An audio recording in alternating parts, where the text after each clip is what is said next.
Bafana versus the Egyptian pharaohs. The pharaohs of Egypt. Egypt 1, Bafana 0.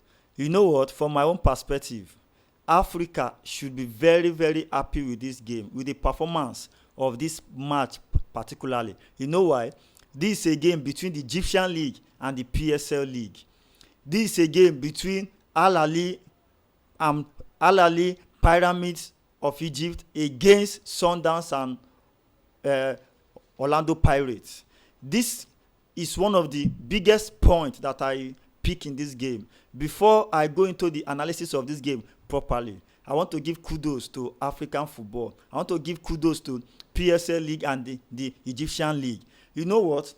From the Egyptian starting lineup, we had about 7 home-based players. 1 player from Pyramids, 6 from Al Ahly of Egypt. From the South African starting lineup, we had about 4 Orlando Pirates, 4 Mamelodi Sundowns. Then the remaining 3 players are foreign-based. The same way to the Egyptian players, about 4 of the starting lineups were foreign-based. Now, let me come into this game properly. And that was why the game was a bit difficult for the South African. No doubt, they really gave their all. They played very well.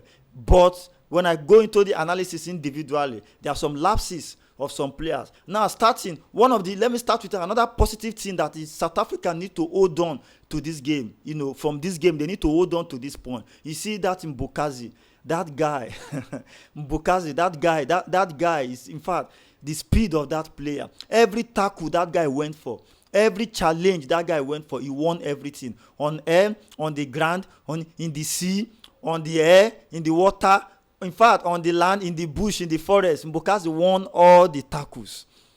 At that age, man, honestly, that is one of the biggest points for me in that game as well, because I see that guy as a future of South Africa. Now, coming to this game, Bafana, they started with 3 midfielders, compact midfielders, DM, those that they believe that could compact with those Egyptian players. Yes, it really worked for them, if not for that mistake penalty. And that penalty call, Mudau, I've said it before in my previous video with Evosport. I said the yellow card Mudau got in that last match against Angola was uncalled for. You can't be too aggressive unnecessarily. Inside that 18-yard box, before that game, Mudau was excellent. He's tackling the positioning from that right wing back. You know, he did not allow through passes to come in between him. He was putting his marker, he was putting his opponent on the wings, so it was easier for him to mark the guy. So, but making that mistake inside the 18-yard box, you were almost ahead of the ball in front of Salah. Salah is an old man. He's a very experienced player. So inside your 18-yard box, you don't need to be too rushing. You know, you don't need to rush too much. You could have just escorted Salah out of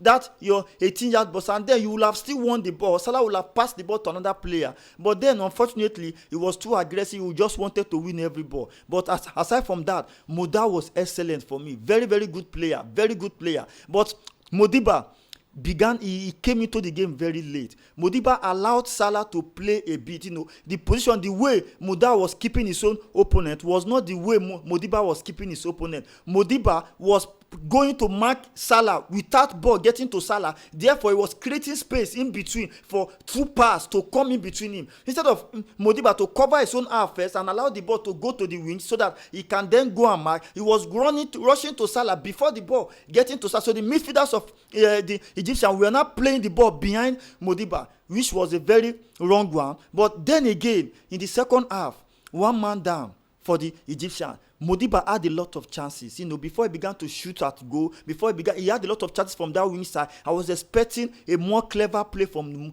Modiba. I was expecting that, but unfortunately, he did not really show up in that aspect. But aside from that, he also had a good game, but Mudau played far better than Modiba. Then coming into the midfield, Mokoena did well. That yellow card he got was a professional yellow card. Yes, that tackle was a very bad tackle. But then again, if he had not made that tackle, we wouldn't have known what would have happened in that play. Maybe that guy would have converted that ball to a goal. But then again, he was able to maintain his yellow card. The penalty call, honestly, I still need to explain that South African penalty, why it was not given. Then from the explanation of different analysts, and referees, maybe I want to agree with them, but for me, I didn't really agree with them. Somehow, I feel like that penalty should have been given. But then again, I'll still go back to the laws to check more and more. But then again, I have a lot to say about the South African game and Egyptian game. The Egypt, they really played well. Salah with experience but no more power, no more strength.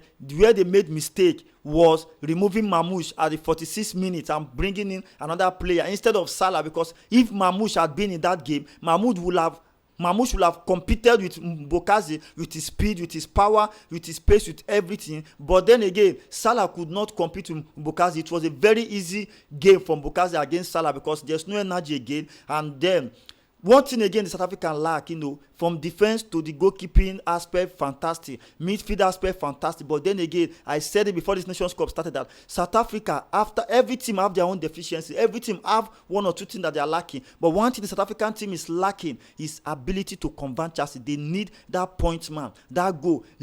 Foster again, for me, did not really come to the party again. He always come to the party very late in the game, maybe a little bit of flashy, but then again, it was not that fantastic again, just like the first game too, but was lucky in that first game to have gotten a goal and an assist. But in this game, honestly, for me, where Foster is looking like he's lacking some fitness and maybe a bit go shy, but Adibi South Africa have one player that is very deadly in front of goal. Honestly, other of those players, the way they keep on to the ball, the way they play, South African team, they have a very good team. All those players from the midfield to attack, young players, in the next 2-3 years, if South Africa can build on those players, they are going to have a very better national team. But then again, losing to Egypt, if not those home base that the Egyptians have in their team, honestly, they will have lost this game. But it was like they were playing African Cup Champions League, Al Ahly versus Sundowns or Pirates. But then, for me, this is a positive one for African football as a whole, and I love it.